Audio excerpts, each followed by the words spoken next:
ഇനി സ്കൂളും സന്ദർശിക്കുകയും ഞങ്ങളതിനൊരു ഇതെങ്ങനെ പരിഹരിക്കാം എന്ന് വളരെ ഉദഗ്രമായ ചർച്ച അവരുടെ പഞ്ചായത്ത് പ്രസിഡന്റും തുടങ്ങിയ ആൾക്കാരോട് ദേശികളോട് നമ്മളത് ചർച്ച നടത്തുകയും ഈ വിഷയം നമുക്കൊന്ന് പരിഹരിക്കുന്ന രീതിയിലുള്ള തീരുമാനത്തിലേക്ക് നമുക്ക് ബാലാവകാശ കമ്മീഷൻ എത്താൻ കഴിഞ്ഞെന്നുള്ളതാണ് സന്തോഷമായ കാര്യം. അതിന് തുടർ പ്രവർത്തനം എന്തൊക്കെയാണ് നടപടികളുള്ള കാര്യം സംസ്ഥാന ബാലാവകാശ കമ്മീഷൻ ചെയർപേഴ്സൺ മനോജ് സാറ് ഇവിടെ ഇപ്പോൾ പറയുന്നതായിരിക്കും.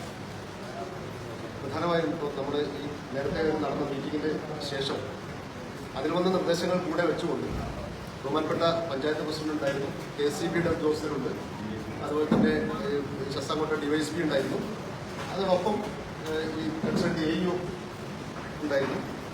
ഞങ്ങൾ ഇവിടെ കൂടിച്ചേർന്ന് മാനേജ്മെന്റുമായി സംസാരിച്ചു, അധ്യാപകരുമായിട്ട് സംസാരിച്ചതിന്റെ അടിസ്ഥാനത്തിൽ ഒരു തീരുമാനത്തിലേക്ക് എത്തിയിട്ടുണ്ട്. അത് ഏറ്റവും ആദ്യത്തെ തീരുമാനം എന്ന് പറയുന്നത് സ്കൂളിന്റെ ഈ ഗ്രൗണ്ടിലൂടെയുള്ള ഈ 3 ഫേസ് ലൈൻ ഇവിടുന്ന് മാറ്റുക എന്നുള്ളത് തന്നെയാണ് ഏറ്റവും പ്രധാനപ്പെട്ട തീരുമാനം.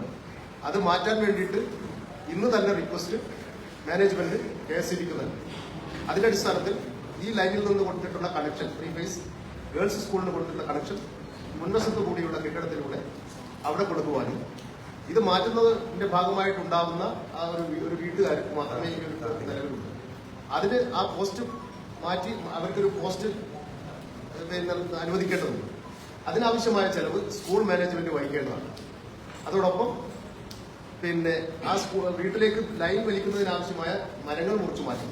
അതിനാവശ്യമായ കാര്യങ്ങൾ ബഹുമാനപ്പെട്ട പഞ്ചായത്ത് പ്രസിഡന്റ് സംബന്ധിച്ചതിന്റെ അടിസ്ഥാനത്തിൽ പഞ്ചായത്ത് ആ കാര്യങ്ങൾ നിർവഹിക്കും എന്നതാണ് അറിയിച്ചിട്ടുള്ളത്. ഈ ലൈനുകൾ ഈ സ്കൂളിന്റെ മിഡിലൂടെ പോകുന്ന പ്രശ്നങ്ങൾ പരിഹരിക്കുക, മറ്റ് നിയമ നടപടികൾ, നിയമപരമായിട്ടുള്ള കാര്യങ്ങൾ, ഇപ്പോൾ പോലീസിന്റെ ഭാഗമായിട്ടുള്ള നിയമപരമായിട്ടുള്ള കാര്യങ്ങൾ പോലീസ് നിയമം അനുശാസിക്കുന്ന തരത്തിൽ ശക്തമായ രീതിയിൽ നടത്താൻ വേണ്ടിയിട്ടുള്ള നിർദ്ദേശം പോലീസിന് കൊടുത്തിട്ടുണ്ട്. അനധികൃതമായ കെട്ടിടങ്ങൾ വല്ലതുമുണ്ടെങ്കിൽ അതിന്റെ എതിരെ നടപടി സ്വീകരിക്കുന്നതിനാവശ്യമായ നിർദ്ദേശം പഞ്ചായത്തിന് കൊടുത്തിട്ടുണ്ട്.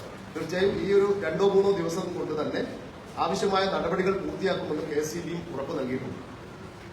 സ്കൂൾ തുറക്കുന്നതോടുകൂടെ ഈ 3 ഫേസ് ലൈൻ ഇതുവഴി പോകുന്നത് ഇല്ലാതാവുന്ന ഒരു അന്തരീക്ഷമാണ് ഞങ്ങളിപ്പോൾ ഇവിടെ എടുത്ത തീരുമാനത്തിലൂടെ നിങ്ങളെ അറിയിക്കുന്നത്.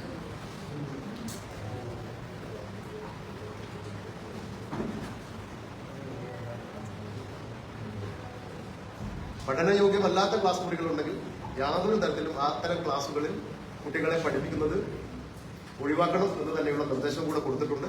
കുട്ടികൾക്ക് കൂടുതൽ നല്ല അന്തരീക്ഷവും ഉണ്ടാക്കിയെടുക്കണം.